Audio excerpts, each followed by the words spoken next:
आता आपल्या आवडत्या मालिकेचे संपूर्ण भाग मालिका प्रसारित झाल्यानंतर लगेचच पाहू शकता पूर्णपणे मोफत फक्त सन नेक्स्ट वर।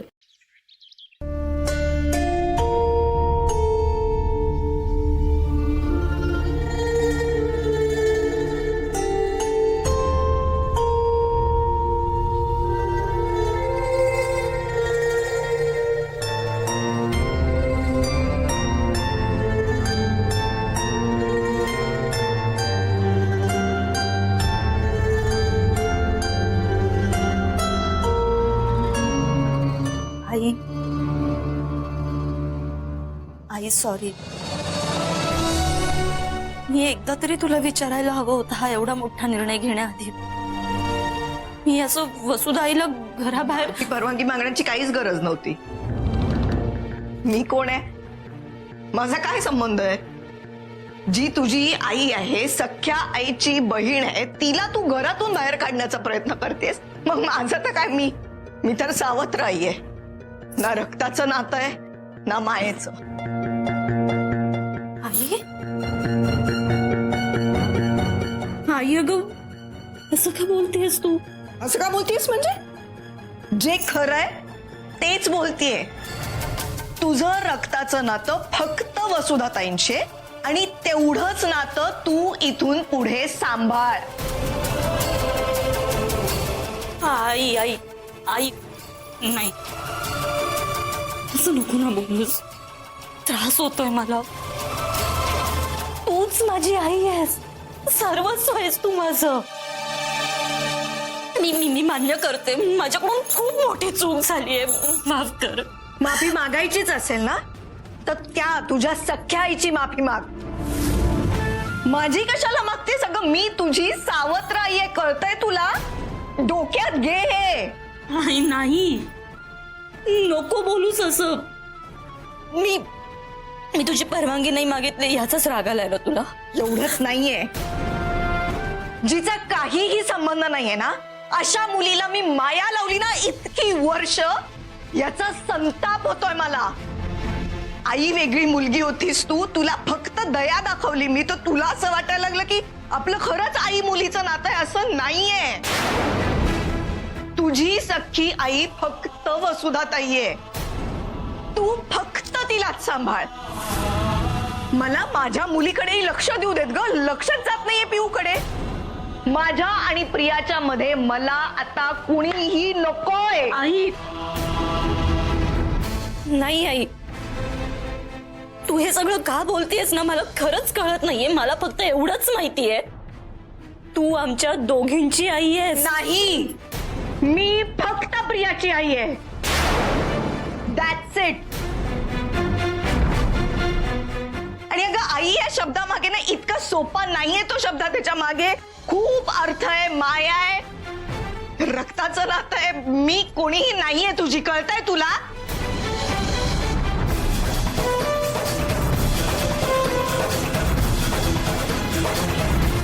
तू इथे अशीच उभी राहणार आहेस का पुतळ्यासारखी? निघ, जा इथून।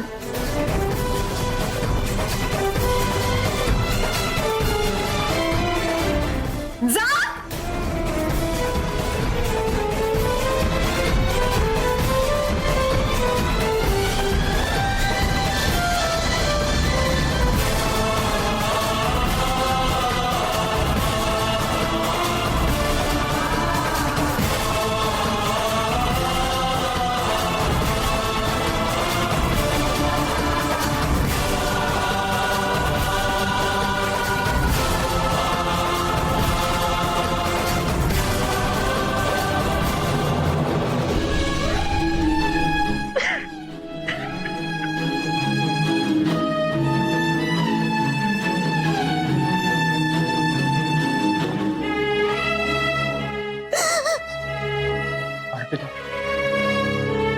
काय झालं?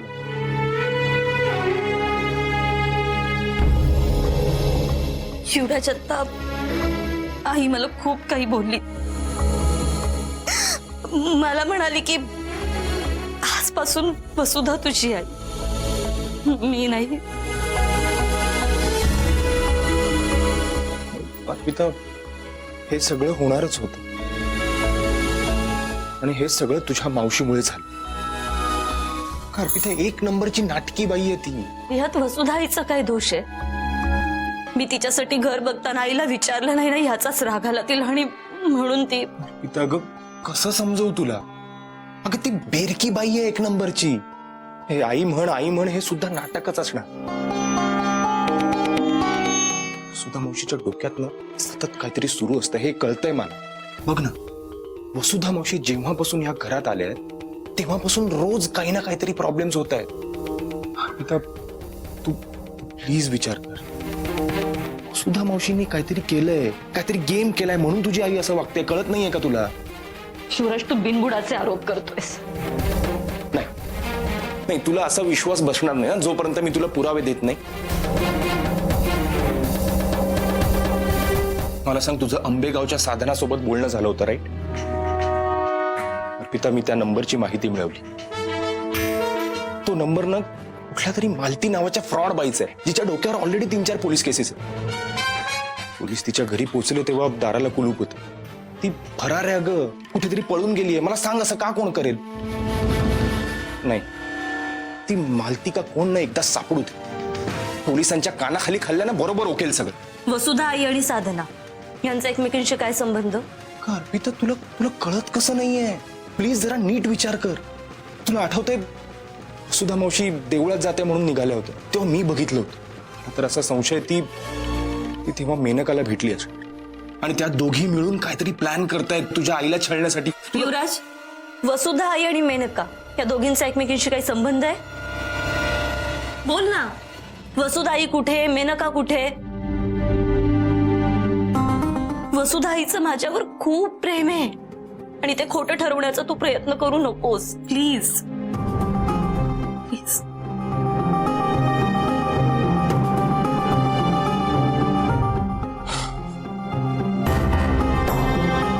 ठीक आहे अर्पिता, मला माहिती आहे की मी आता कितीही बोललो ना तुझा विश्वास बसणार नाही. पण एक दिवस मी तुला हे सगळं पुराव्यांसकट सिद्ध करून दाखवेल. सुधा मावशी वाईट बाई आहे.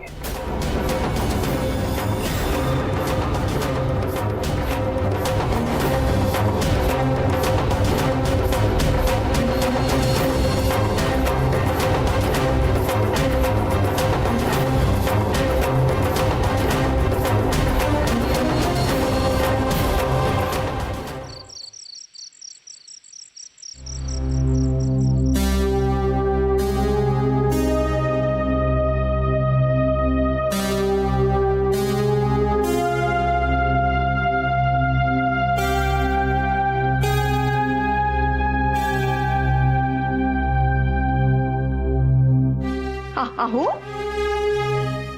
काय करताय तुम्ही? बरोबर आहे तुझं.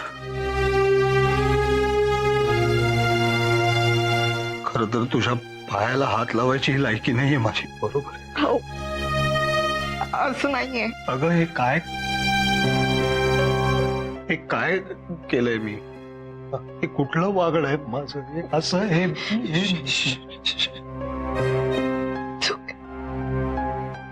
okay. It's not. Sorry. I'm sorry. It's not okay. Never.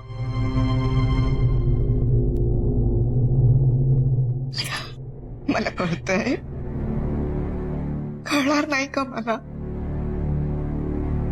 आपल्यात कधीही गैरसमज झाले नाहीत आणि होणारही नाहीत.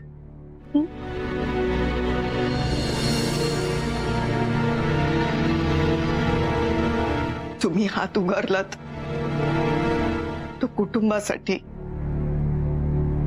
आणि मी वसुधाताईंना थांबवतेय हेही कुटुंबासाठीच.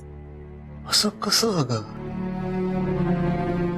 दोन इतके परस्पर विरोधी निर्णय घेतले जातात ते एकाच कारणासाठी. असं कसं होईल? असं होऊ शकतं ना कधी. आपल्यात कधीच गैरसमज होऊ शकत नाही. इतक्या वर्षात कितीतरी वेळा तू मला समजून घेतलंयस, माझं म्हणणं ऐकून घेतलंयस, माझी मतं पटली आहेत तुला, तुझी मतं कित्येकदा मला पटली, तुझं म्हणणं मी समजून घेतलंय, हे सगळं झालंय. पण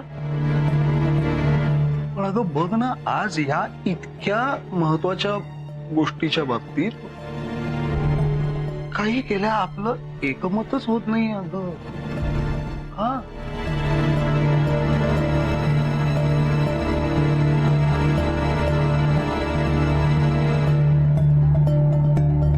पण मग या बाबतीत तुम्ही का समजून घेत नाही आहात मला?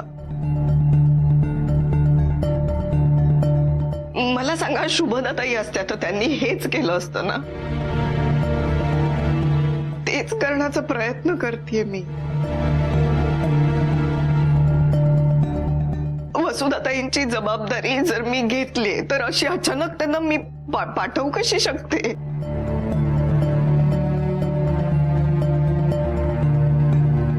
पण आता तू पाठवत नव्हतीस तिला.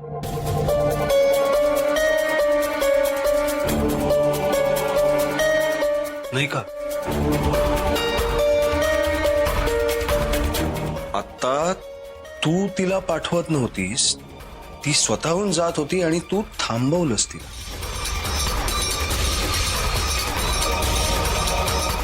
का?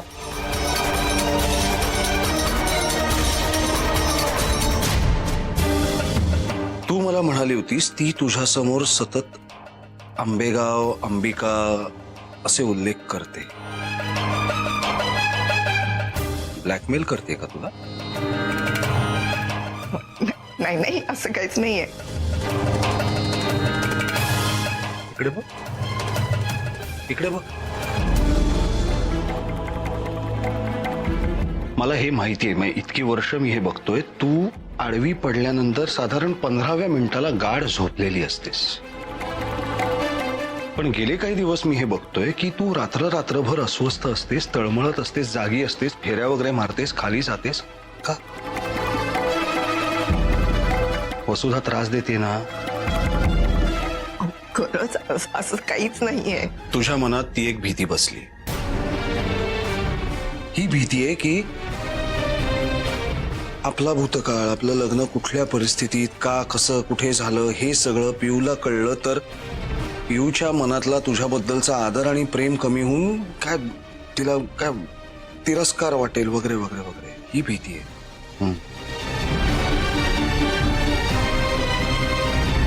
मग ठीक आहे, ही भीती तुझ्या मनातून काढून टाकूया. आपली मुलगी खूप समजूतदार आहे. तिला जर आपणच सगळं खरं सांगितलं तर मुद्दाच मिटतो. चल. हो नाही नाही, काय बोलताय तुम्ही? पिऊन कोणालाच नाही. मी तर म्हणते कोणालाच सांगू नका. नको. माझ्या मुलींना कळलं तर त्यांच्या नजरेतला राग, तिरस्कार मी नाही सहन करू शकणार. ती वेळ येणारच नाहीये. हे असं काही सहन करायची वेळ येणारच नाहीये. मुळात मंजिरी, तुझ्या मनात ही भीती बसवली ना तिने, म्हणून फावतंय त्या वसुधाचं. ऐक ऐक ऐक, माझा आपल्या मुलीवर पूर्ण विश्वास आहे. तिच्यावर आपण केलेल्या संस्कारांवर, तिला मिळालेल्या शिक्षणावर माझा पूर्ण विश्वास आहे. ती खूप शहाणी आहे, ती खूप मॅच्युअर्ड आहे. आपण तिला खरं सांगून टाकलं तर ती हे सगळं समजून घेऊ शकेल. चल, सांगून टाकूया. मुलींना कळलं तर मी जगूच शकणार नाही. मंजिरी, नाही. बास. हे असं काही पुन्हा बोलायचं नाही कधीच.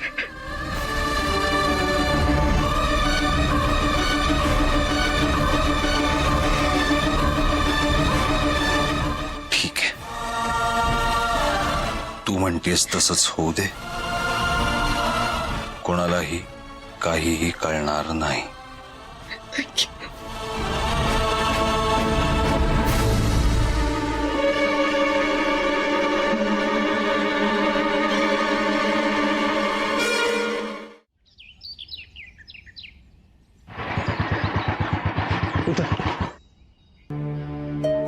तू इथे का आणलंयस मला? अर्पिता, आज मी तुला सिद्ध करून दाखवणार आहे की तुझी वसुधा मावशीने एक नंबरची कावेबाज बाई. तीच तुझ्या घरात सगळी आग लावते हे मी तुला प्रूव्ह करून दाखवणार. तू का तिच्या मागे लागलाय, सांगणार आहेस? थांब, जस्ट वेट अँड वॉच.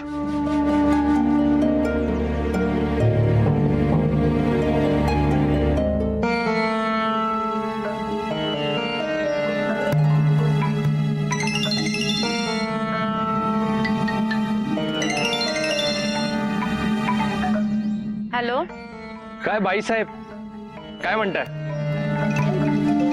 नाही, आवाज ओळखला असेल ना तुम्ही? कोण उर्मट बोलतोय रे? युवराज बोलतोय मी. बॉडीगार्ड का? मग विचारतोस काय मला आवाज ओळखला की नाही? नाही, ते काय आहे ना, माझं तुमच्याकडे एक छोटस काम आहे. तर तुम्ही प्लीज देवळा मागच्या रस्त्याकडे याल का? मी काय रिकाम टेकडे वाटली का रे तुला? हा, तुझ्यासारखे 56 बॉडीगार्ड बघितलेत, कळलं ना? नाही, जर तुम्ही इथे आला नाही तर नुकसान तुमचंच आहे. कारण माझ्याकडे तुमच्याबद्दल एक माहिती आहे. बघा, तुम्ही इथे आला नाही तर मी ती माहिती सरांना देऊ शकतो.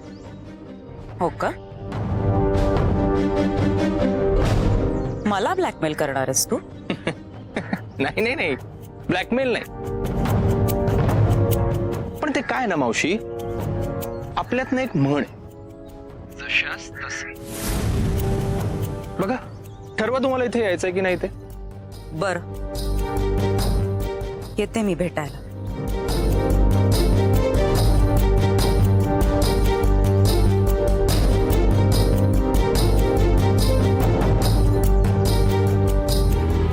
हे काय चाललंय तुझं?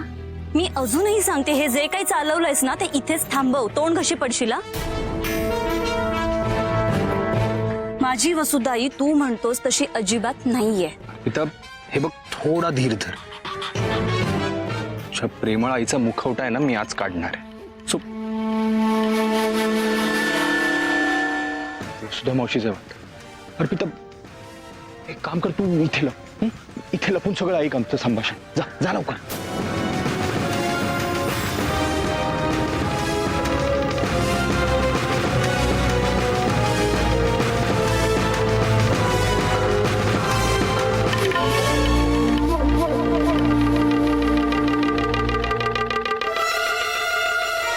काय सांगणार आहेस रे माझ्याबद्दल भाऊजींना? वसुधा मावशी, मी खूप आधीपासून तुमच्यावर लक्ष ठेवून तुमचा सगळा इतिहास गोळा केलाय मी. मला आता असं वाटतं की पास वेळ आली आता. खरं काय आहे ना, ते कबूल कर. कबूल? काय कबूल करू? हेच की आम्ही सगळे जेव्हा गावी आलो होतो तेव्हा गौतम सरांवर जे खुनाचे प्रयत्न झाले होते ते तुम्ही घडवून आणले होते.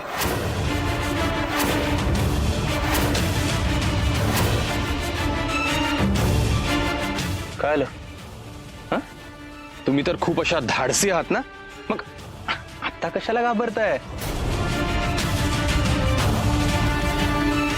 करा की कबूल. हो,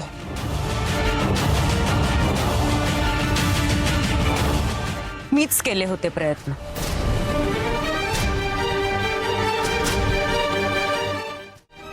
मीच पाठवले होते मारेकरी. त्यांना जीवे मारण्याचा प्रयत्न ना मीच केला होता. पण आता ती वसुधा मी नाहीये रे. ती वसुधा वेगळी होती. ती सुडाने मत्सराने पेटलेली होती. का होते तशी मी? माझी आई गेली, शुभीताई गेली, सगळ्यांना मी गमावलं होतं रे. आणि या सगळ्याला ना मी तेव्हा गौतम जहागीरदारला जबाबदार मानत होते. पण नंतर मी जेव्हा भाऊजींना आणि त्यांच्या आईंना भेटले ना, तेव्हा कळलं की शुभीताईच्या मृत्यूला भाऊजी जबाबदार नाहीच आहेत. ते तर अजूनही शुभीताईवर तितकंच प्रेम करतात. आणि मग मला जाणवलं की मी किती चुकीच्या समजुती उराशी बाळगू नये. मंजिरीताई तर शुभीताईचंच दुसरं रूप आहे रे.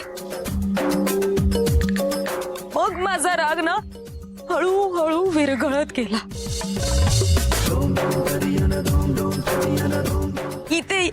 इथे भाऊजींच्या घरात आल्यापासून तर माझ्या मनात फक्त प्रेम आणि माया आहे.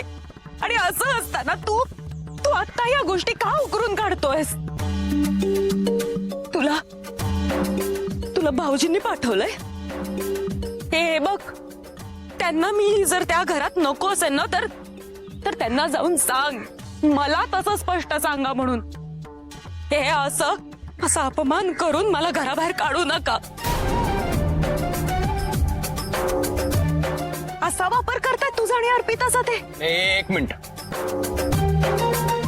हे बघा, मला इथे कोणीही पाठवलेलं नाहीये आणि तुमची ही सगळी नाटकं ना कळतायत मला. आणि काय हो वसुधा मावशी, त्या दिवशी तुम्ही देवळात गेला होता तेव्हा कोणाला भेटायला गेला होतात? अरे त्याच दिवशी नाही का सांगितलं मी कुठे गेले ते? का मागे लागलायस माझ्या? का? हे बघ, तुला जर असं वाटत असेल ना की मी खोटी बाई आहे तर पुरावे गोळा कर आणि ठेव सर्वांसमोर. मग जो काही निकाल लागायचा ना तो लागू दे ना. हे असले खोटे नाटे आरोप करून मला आणि अर्पिताला दूर करण्याचा प्रयत्न करू नकोस. आम्ही मायलेकी आहोत. आम्हाला ना कोणीही वेगळं करू शकणार नाही, तू सुद्धा नाही.